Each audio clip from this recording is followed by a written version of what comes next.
Les 24 meilleurs joueurs de la NBA réunis sur un même parquet pour un match plus ou moins intense, mais surtout beaucoup de spectacles. Depuis 1951, c'est la recette du All-Star Game NBA. D'abord un match seul, puis un week-end complet de festivités. Le All-Star Weekend est l'événement incontournable du mois de février. Mais comment en est-on arrivé là? C'est ce qu'on vous raconte dans cet épisode d'Histoire de basket.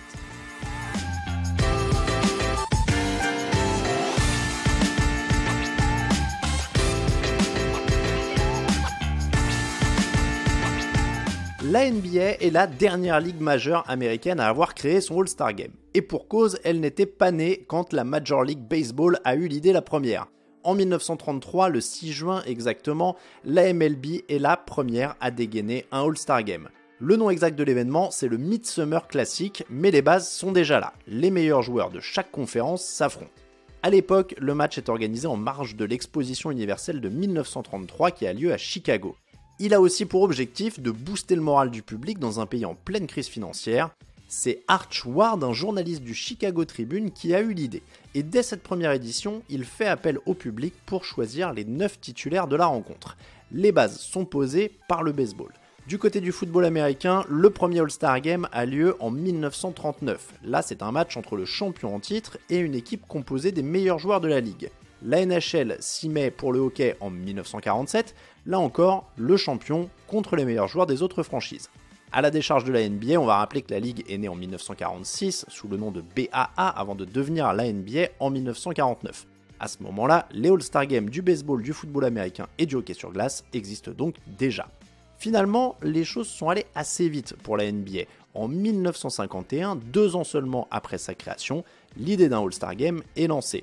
Maurice Podoloff, le président de la Ligue, Haskell Cohen, directeur de la publicité, et Walter Brown, propriétaire des Boston Celtics, sont à l'origine du projet. Cohen a l'idée, Podoloff n'y croit pas vraiment, Brown beaucoup plus. Le proprio des Celtics propose d'accueillir le match et de couvrir tous les frais d'organisation. Le All-Star Game NBA est né.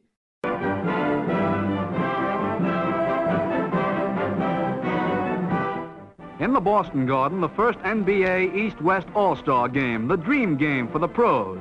First, let's look at some of the personalities. For the East, Bob Cousy of the Boston Celtics. And now for the West, Jim Pollard, George Mikan, and Nicholson, the big three of the Minneapolis Lakers.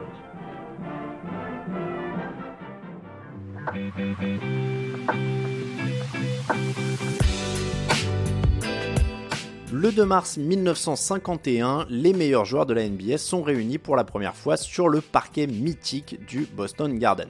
Ce n'est pas encore le public qui a choisi les effectifs, la sélection est effectuée par les journalistes sportifs de plusieurs journaux, 10 joueurs pour chaque conférence. Parmi les stars de l'époque, il y a Bob Cousy des Celtics à l'Est, Dolph Chase pour les Syracuse Nationals, et puis George Mikan, le grand pivot des Lakers, superstar et déjà plusieurs fois champion en BAA. Face à lui, Ed Macaulay, pivot des Celtics. Et une fois le match lancé, c'est la surprise, c'est Macaulay qui brille. Il marque 20 points, le plus gros total du match. Surtout, il abat un gros travail défensif sur Mikan qu'il limite à 12 points. La conférence Est s'impose 111 à 94. Ed Macaulay est élu MVP du match. Il est le premier à recevoir cet honneur. Davies flips to Beard for a bullseye. Very nice play, but back roars East with an eye-catching score by Macaulay. And that's just about the story of this East-West All-Star Game. East shows just a bit more cohesion in its play as they out-razzle-dazzle West in this dream game of the pros and go on to win it 111-94.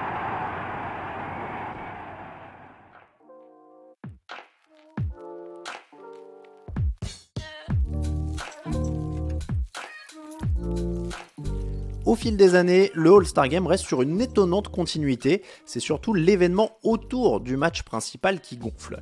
Le concours de dunk arrive en 1984, celui des tirs à 3 points en 1986 avec Larry Bird, un autre Celtics comme premier vainqueur. En 1994, on ajoute le Rookie Game qui réunit les meilleurs joueurs qui jouent leur première année NBA.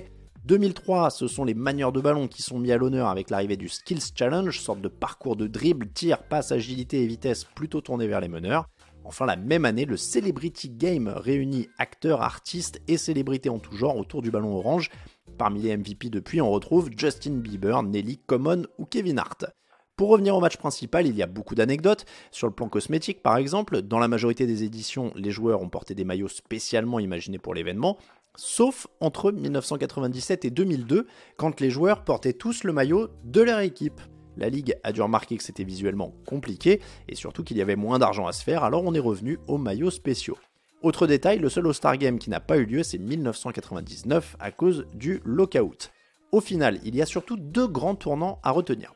1975, qui marque l'arrivée du vote du public. Tout le monde peut désormais voter pour choisir les titulaires du All-Star Game, et ce sont les coachs qui choisissent les remplaçants. L'autre modification majeure, elle a eu lieu sur le terrain en 2018. Cette année-là, la Ligue abandonne pour la première fois le format qui oppose la conférence Est à la conférence Ouest. Désormais, les 2 joueurs qui ont reçu le plus de votes sont capitaines et ils choisissent leur équipe comme dans la cour de récré. À l'époque, la NBA tente de relancer l'intérêt pour un match qui est devenu une sorte de croisement entre la foire au dunk et le concours de tir dans laquelle plus personne ne défend.